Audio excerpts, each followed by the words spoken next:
Okay, let's get into this. The whole Sean Combs legal saga. We've looked at sources covering everything from those initial civil lawsuits all the way through the federal trial. Right. And our mission today, really, is to unpack why this case, which got so much intense media attention, ended up with this very specific, almost surgical split verdict. It's fascinating, isn't it, how the legal system sort of dissected this huge public narrative. We need to look at the charges themselves, which were complex, and maybe those razor-thin legal lines that made all the difference in the end. Yeah, getting beyond just the headlines. Exactly. So where did this really ignite? It started with civil lawsuits, didn't it? Yeah. Especially Cassie Ventura's. Yes, absolutely. Filed under New York's Adult Survivors Act, which, opened a temporary window for older claims. Her allegations were incredibly detailed abuse, sex trafficking. And they got attention immediately. Plus that settlement, was it $20 million, settled almost instantly. Just one day after filing. Which, didn't exactly quiet things down. If anything, it seemed to underline how serious the claims might be. But the real bombshell, the thing that really shifted public opinion, was that video. Oh, the 2016 hotel surveillance video? Yeah. Released months after the settlement, seeing Combs actually attacking Ventura, that changed everything. You could almost feel the ground shift. You really could.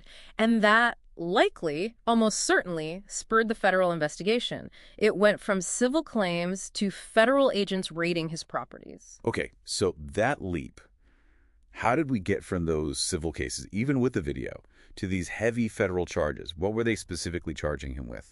Well, the public outcry in the video gave federal authorities a significant impetus. The indictment included some major charges. First, racketeering or IOKO. Which means they had to prove more than just individual crimes, right? Yeah. Like an ongoing criminal operation. Exactly. A structured enterprise with a pattern of criminal activity. Then, sex trafficking, which specifically required showing force, fraud, or coercion. Not just facilitating sex work, but compelling it. Okay. Force, fraud, coercion. That's a high bar. It is. And then there was transportation to engage in prostitution under the Mann Act. Ah, the Mann Act. You mentioned that has a lower legal bar. How does that work in practice? It's crucial. For the Mann Act, they just needed to prove intent to transport someone across state lines for commercial sex. Whether the person was forced or went willingly doesn't negate that specific charge. It focuses purely on the transportation aspect for that purpose. Got it. So the prosecution, they brought forward some powerful testimony. They did. Ventura testified about hundreds of these freak-offs, as she called them, these parties, and she claimed blackmail with explicit videos. And there were others, too, another ex-girlfriend. Yes, referred to as Jane, who described very similar patterns of abuse. Even Kid Cudi testified, trying to link Combs to a car firebombing, which would support the racketeering pattern of activity idea. Plus evidence from the raids, drugs, paraphernalia. Right, what they termed freak-off supplies. They were trying to build a picture of this whole enterprise. But the defense strategy was pretty bold, calling no witnesses at all. Extremely bold. Yeah. It put all the pressure on the prosecution.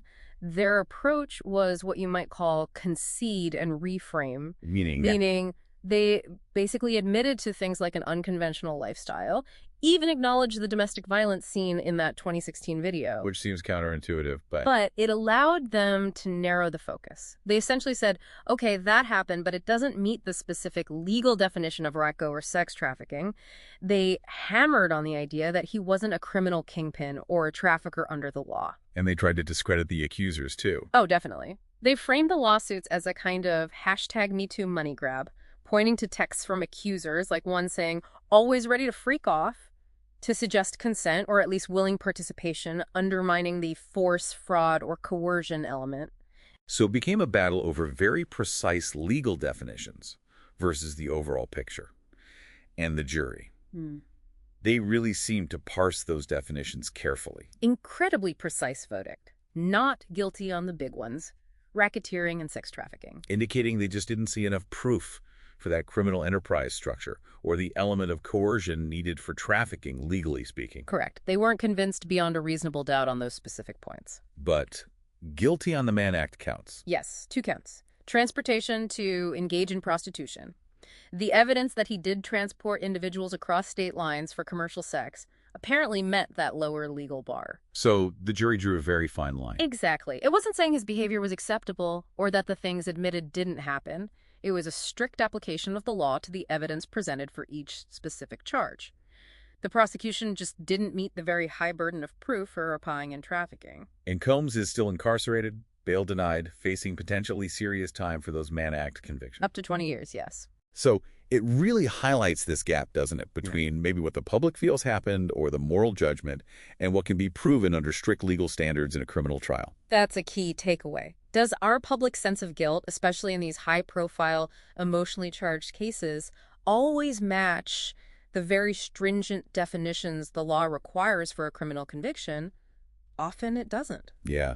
This whole deep dive really underlines that complex, sometimes honestly frustrating relationship between our moral compass and that beyond a reasonable doubt standard. It makes you think hard about the different roles civil justice and criminal justice play in achieving accountability, doesn't it? It certainly does. Definitely something for you, the listener, to chew on long after we wrap up this dive.